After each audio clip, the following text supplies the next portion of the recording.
नमस्कार दोस्तों, मेरा नाम है विमल सिंह। बालाजी स्टडी अड्डा में आपका स्वागत है। शिक्षक भर्ती 2020 के लिए पर्यावरण और हिंदी के हम जैसे कि प्रैक्टिस सेट आपको करा रहे हैं। तो इससे जस्ट पहले हमने पर्यावरण के 30 प्रश्न देखे थे प्रैक्टिस सेट नंबर 3 के अंतर्गत। तो पिछला वाला जो वीडियो है वो आपको साइड में आई बटन में मिल जाएगा, उस पर क्लिक करके आप देख सकते हैं। आज हम देखेंगे हिंदी के जो है वो 30 प्रश्न, और ये हमारा सेट नंबर 3 होगा। इससे पहले अभी तक 2 सेट हम ऑलरेडी देख चुके हैं। तो चलिए शुरू करते हैं प्रश्न नंबर 31 से। प्रश्न कह रहा है, भाषा शिक्षण के अंतर्गत भाषा के अधिग्रहण हेतु सबसे प्रबल पक्ष जो है वो क्या होता है। भाषा का अधिग्रहण की बात की गई है। सुनना तथा पढ़ना, केवल सुनना, केवल पढ़ना, केवल लिखना, इस प्रकार से 4 ऑप्शन है। बताना है आपको कौन सा सही होगा। तो चारों ऑप्शन में से बात करते हैं आंसर की, तो सबसे प्रबल पक्ष पहला वाला ऑप्शन होगा, सुनना तथा पढ़ना। कहीं ना कहीं इस टाइप के प्रश्न जो केवल वाले होते हैं आपको सीटेट में देखने को मिलते हैं। और केवल क्या है, एक लिमिट को प्रदर्शित करता है। और कहीं ना कहीं जब भाषा के अधिग्रहण की बात की जाए तो केवल सुनने मात्र से या केवल पढ़ने मात्र से या केवल लिखने मात्र से आप भाषा को अधिग्रहण नहीं कर सकते। 32 प्रश्न देखते हैं। पहली कक्षा में मातृभाषा का शिक्षण किससे प्रारंभ करवाना चाहिए। अक्षर ज्ञान से, वाक्य रचना से, रंग बिरंगे चित्रों में, या में ना कह सकते हैं। और चौथा हो जाएगा वार्तालाप। तो बताना है आपको ऑप्शन ABCD में से कौन सा सही होगा। तो पहली कक्षा की बात की जा रही है और मातृभाषा का शिक्षण पूछा गया है, किससे प्रारंभ करवाना चाहिए। बात करते हैं आंसर की, तो पहला का ऑप्शन बिल्कुल सही हो जाएगा, अक्षर ज्ञान। अब देखते हैं एकदम बेसिक, यानी कि कक्षा 1 की किताब देख लीजिए, उसे थोड़ा सा और भी अगर आसपास उसे नीचे देखेंगे, नर्सरी इन सब की, तो कहीं ना कहीं सबसे पहले जो स्टार्टिंग होती है वो आप देखिए का, एक एक अक्षर जो है उसका ज्ञान कराया जाता है। का से कमल, गा से गमला, इस टाइप से उससे जोड़कर आप याद रख सकते हैं। 33 प्रश्न देखते हैं, मोस्ट इंपॉर्टेंट, बहुत बार पूछा जाता है कि किस काल को स्वर्ण काल कहा जाता है। रीति काल को कहा जाता है, भक्ति काल को कहा जाता है, आदि काल को कहा जाता है, या आधुनिक काल को कहा जाता है। तो 4 ऑप्शन है, छांटना है आपको ऑप्शन ABCD में से कौन सा सही होगा।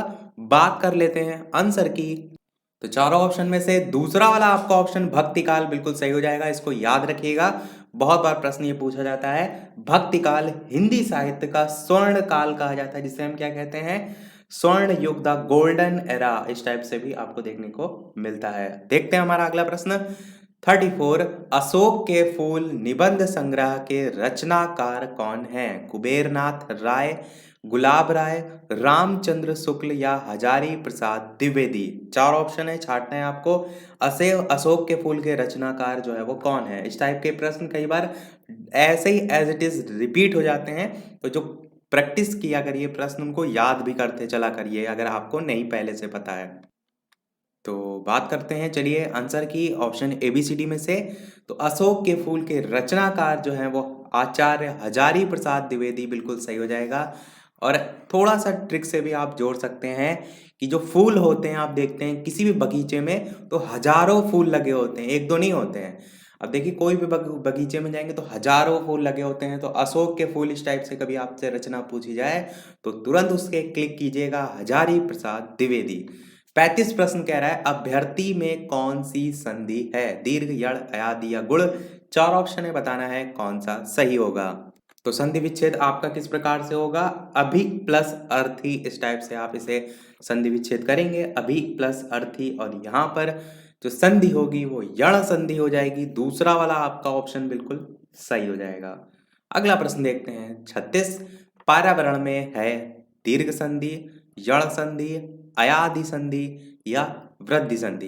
परि प्लस आवरण बहुत जगह आप देखते हैं, ये तो आई थिंक सभी ने देखा है इसका संधि विच्छेद। और जब संधि विच्छेद पता होता है तो संधि बताने में किसी भी प्रकार की गलती नहीं होती है।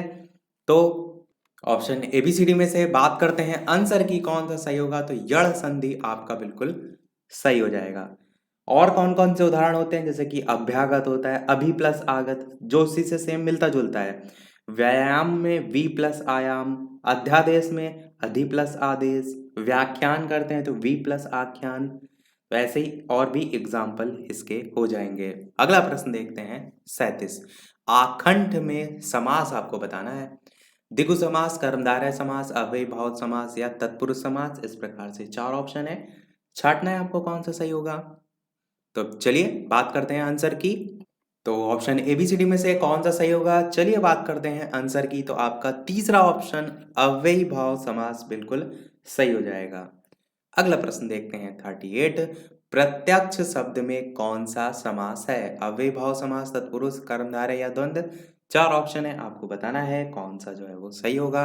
द्वंद्व तो बिल्कुल नहीं होगा, आप एक ऑप्शन ऐसे ही काट सकते हैं। तो इन तीनों में से आपको छांटना है। तो चलिए बात कर लेते हैं आंसर की। तो पहला वाला आपका ऑप्शन अव्ययी भाव समास बिल्कुल सही हो जाएगा। प्रत्यक्ष शब्द में अव्ययी भाव समास होगा और इसका जो पहला पद है प्रति, वो आपका अव्यय शब्द होता है, अभिकारी शब्द है, और दूसरा जो पद है वो आपका अक्ष है, तभी तो आपका मिलकर बनता है प्रत्यक्ष। तो अक्ष अर्थात आंखें, तो आप इस प्रकार से क्या कहेंगे, प्रत्यक्ष पद का समास विग्रह होता है आंखों के सामने। तो यहाँ पर अव्ययी भाव समास बिल्कुल सही हो जाएगा। इसके अलावा वीडियो पसंद आए तो वीडियो को सभी लोग लाइक भी करते रहिएगा, ताकि इसी प्रकार और अच्छे अच्छे प्रश्न हम आपको प्रैक्टिस कराते रहें। प्रश्न आपका 39 है। निम्नलिखित में से मनोज शब्द का पर्यायवाची है, ब्रह्मा, विष्णु, महेश या कामदेव। 4 ऑप्शन है, बताना है आपको ऑप्शन एबीसीडी में से कौन सा सही होगा। तो बात कर लेते हैं आंसर की ऑप्शन एबीसीडी में से। तो मनोज शब्द का पर्यायवाची कामदेव होता है। चौथा आपका ऑप्शन बिल्कुल सही हो जाएगा। मनोज के पर्यायवाची में आपके और भी बहुत से होते हैं, जैसे कि रतिनाथ होता है, रतिपति होता है, मदन होता है, मनमथ होता है, और भी कंदर्प होता है किसी टाइप से, मीन केतु होता है। ऐसे बहुत से पर्यायवाची हो जाएंगे। तो यही पूछा गया, तो कौन सा है। अगला प्रश्न कह रहा है कि मुरलीधर निम्नलिखित में से किसका पर्यायवाची है। सभी ने सुना होगा, किसी का गलत नहीं होगा। कृष्ण, कुबेर, कामदेव या ब्रह्मा। बताना है आपको ऑप्शन एबीसीडी में से कौन सा सही होगा। तो चलिए बात करते हैं आंसर की। आप सभी जानते हैं मुरलीधर किसको कहा जाता है, कृष्ण भगवान। तो पहला ऑप्शन बिल्कुल सही हो जाएगा। 41 प्रश्न आपका है। निम्नलिखित विलोम शब्दों में से कौन सा युग्म सुमेलित नहीं है। भिग्ग का अनभिग्ग, ईश का नीश, सुर का सुरा या हित का अहित। बताना है आपको कौन सा यहाँ पर जो विलोम शब्द है वो सही नहीं है या गलत है। तो आपको समझ में ही आ रहा है कि सुर का सुरा यही गलत है, यानी कि तीसरा आपका ऑप्शन बिल्कुल सही हो जाएगा। तो अगर यहाँ पर ये विलोम गलत है तो सही क्या होता है, तो जो सुर है इसका विलोम होता है असुर।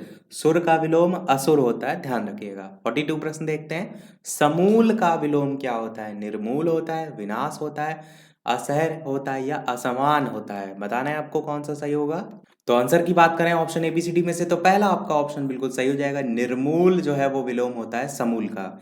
43 प्रश्न है आपका, सुदूर का विलोम शब्द है। तो दुर्गम है, सन्निकट है, कठिन है या गीला है। इस प्रकार से 4 ऑप्शन है, बताना है आपको कौन सा सही होगा। सुदूर का विलोम शब्द क्या होता है, तो आप सभी जानते हैं। 4 ऑप्शन में कौन सा सही होगा। बात करते हैं आंसर की। तो आपका सन्निकट जो है वो बिल्कुल सही हो जाएगा। अगला प्रश्न 44 है कि जिनके चार चार पैर होते हैं उन्हें क्या कहते हैं। चतुष्पद कहते हैं, चौपाई कहते हैं, चतुर्दशी कहते हैं या चौरा कहते हैं। तो अनेक शब्दों के लिए एक प्रश्न जो आता है, अनेक शब्दों के लिए एक शब्द, उससे आपका ये प्रश्न पूछा गया है। तो ऑप्शन एबीसीडी में से कौन सा सही होगा। बात करते हैं आंसर की। तो पहला आपका ऑप्शन बिल्कुल सही होगा। चतुष्पद के नाम से जाना जाता है जिनके चार चार पैर होते हैं। 45 प्रश्न कह रहा है कि दूसरों के दोष देखने वाला कहलाता है, आलोचक कहलाता है, निंदक कहलाता है, छिद्रान्वेषी कहलाता है या ईर्ष्यालु कहलाता है। बताना है आपको कि दूसरों के दोष देखने वाला क्या कहलाता है। तो ऑप्शन एबीसीडी में से कौन सा सही होगा। बात करते हैं आंसर की। तो आपका तीसरा ऑप्शन बिल्कुल सही हो जाएगा। छिद्रान्वेषी जो है वो बिल्कुल सही हो जाएगा। अगला प्रश्न देखते हैं 46। पूर्व का तद्भव शब्द आपको बताना है। पूरब होगा, पहला होगा, पिछला होगा या पूरा होगा। तो ऑप्शन एबीसीडी में से कौन सा सही होगा, आपको बताना है। तो चलिए बात करते हैं आंसर की। ऑप्शन एबीसीडी में से पूर्व का तद्भव जो शब्द होगा वो पहला वाला ऑप्शन पूरब जो है वो सही हो जाएगा। तत्सम तद्भव मैं काफी बार आपको बता चुका हूँ। तत्सम मतलब संस्कृत के शब्द पहचानने में आपको आसानी होगी। तत्सम, सम मतलब इस सा वहां पर आ रहा है, तो संस्कृत सा से होता है, उससे भी आप याद रख सकते हैं। 47 प्रश्न देखते हैं आपका। अपहरण, यहाँ पर तद्भव पूछा गया तो तद्भव मतलब हिंदी का। 47 प्रश्न है, अपहरण में कौन सा उपसर्ग प्रयुक्त हुआ है। आ, अव, अप या अनु, इस प्रकार से 4 ऑप्शन है, बताना है कौन सा सही होगा।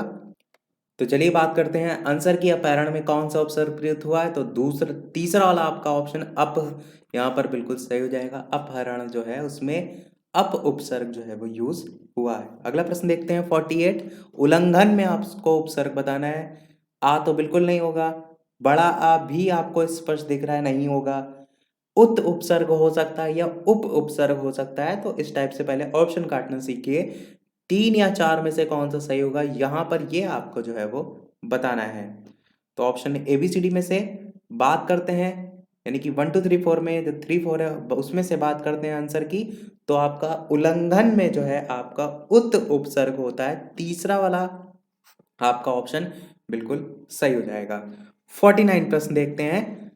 छाती पर मूंग दलना का अर्थ क्या है। बहुत बार ये आप बेसिक लैंग्वेज में भी ये जो मुहावरा है आप यूज करते हैं।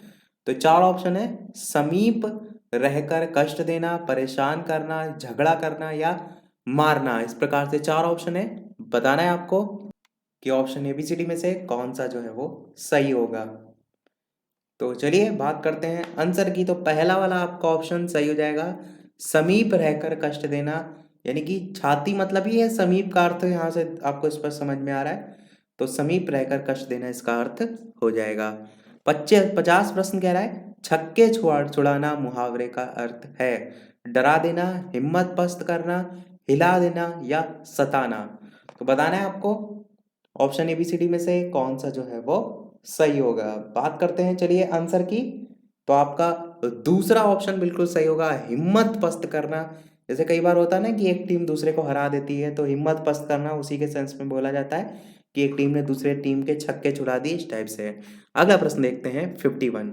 इनमें से सही शब्द कौन सा है, बताना है आपको 4 ऑप्शन में। तो आंसर की बात करें इन चारों में से कौन सा सही शब्द है, तो दूसरा वाला आपका संप्रक्त, इस टाइप से जो लिखा हुआ है ध्यान रखिएगा, ये सही है। अगला प्रश्न देखते हैं 52। शुद्ध वर्तनी जो है उसके लिए सही विकल्प छांटना है आपको।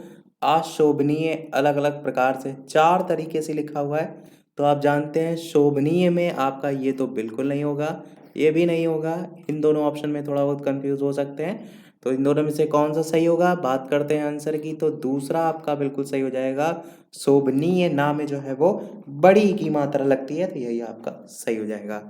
53 प्रश्न देखते हैं कि आँखियाँ हरिदर्शन की भूखी, कैसे रहे रूप रस राची, ए बतिया सुन रूखी, उपरोक्त जो पद है इसमें आपको बताना है कौन सा रस है। संयोग श्रृंगार, वियोग श्रृंगार, हास्य रस या करुण रस, तो 4 ऑप्शन में से कौन सा सही होगा।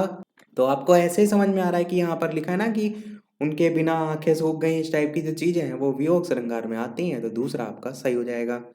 अगला प्रश्न 54 देखते हैं। अगला प्रश्न आपका 54 है कि हे खगमृग हे मधुकर श्रेणी, तुम देखी सीता मृग नयनी, आपको बताना है उपरोक्त जो पद है इसमें कौन सा रस है। करुण रस है, रौद्र रस है, संयोग श्रृंगार है या वियोग श्रृंगार है, तो 4 ऑप्शन में छांटना है आपको कौन सा सही होगा। बात करते हैं चलिए आंसर की, ऑप्शन ABCD में से। तो यहाँ पर लिखा ना कि हे खगमृग है मधुकर सेनी, क्या आपने सीता माता को देखा, इस प्रकार से क्या है यहाँ पर भी वियोग श्रृंगार की बात की जा रही है, तो चौथा आपका ऑप्शन बिल्कुल जो है वो सही हो जाएगा। अगला प्रश्न देखते हैं 55। अति निकट गोदावरी, पाप संगृणी, चल तरंग तंगावती, चारु संचारणी, मनहरण, घनाक्षरी, रोला, हरिगीतिका, यहाँ पर भी सेम वही आपको बताना है इन चारों में से कौन सा सही होगा। ये जो आपके नाम लिखे हुए हैं ये सब भी आपके छंद में ही आते हैं, तो चारों ऑप्शन में पहला आपका ऑप्शन मनहरण जो है वो बिल्कुल सही हो जाएगा। अगला प्रश्न देखते हैं आपका 56। शीस मुकुट कटिकाचनी, कर मुरली उर्माल, इह बानक सो मन बसों, सदा बिहारी लाल, बताना है आपको दोहा सवैया सौठा या घनाक्षरी में से कौन सा सही होगा। तो ऑप्शन ABCD में से बात करते हैं आंसर की, तो पहला आपका ऑप्शन दोहा बिल्कुल सही हो जाएगा। ये सब कैसे देखते हैं, इन पर मात्रा लगाकर गिनते हैं कि किस चरण में कितनी मात्रा है, वैसे ही होता है। मैं आपको डायरेक्ट इसीलिए बता रहा हूँ क्योंकि कई बार क्या होते हैं जैसे कि इसके एग्जाम्पल आपको यही सब देखने को मिलते हैं, तो वहां से भी आप पहचान जाते हैं। अगला प्रश्न देखते हैं 57। प्रश्न कह रहा है कि बहुरी विचार कीन मन माही, सिय वचन समहितकर नाही आपको बताना है उपरोक्त पद में कौन सा अलंकार है। संदेह है, यमक है, रूपक है या प्रतीप है। तो ऑप्शन ABCD में से बात करते हैं आंसर की, तो चौथा आपका ऑप्शन प्रतीप जो है वो बिल्कुल सही हो जाएगा। अगला प्रश्न देखते हैं 58। निम्नलिखित में से कौन सा उपन्यास जैनेन्द्र रचित है। पुनर्नर्पा, परख, सेवा सदन या एकता नैमिषारण्य आपको बताना है ऑप्शन ABCD में से कौन सा सही होगा। बात करते हैं आंसर की, तो आपका जैनेन्द्र रचित जो है वो परख जो है वो बिल्कुल सही हो जाएगा। दूसरा वाला आपका ऑप्शन बिल्कुल सही हो जाएगा।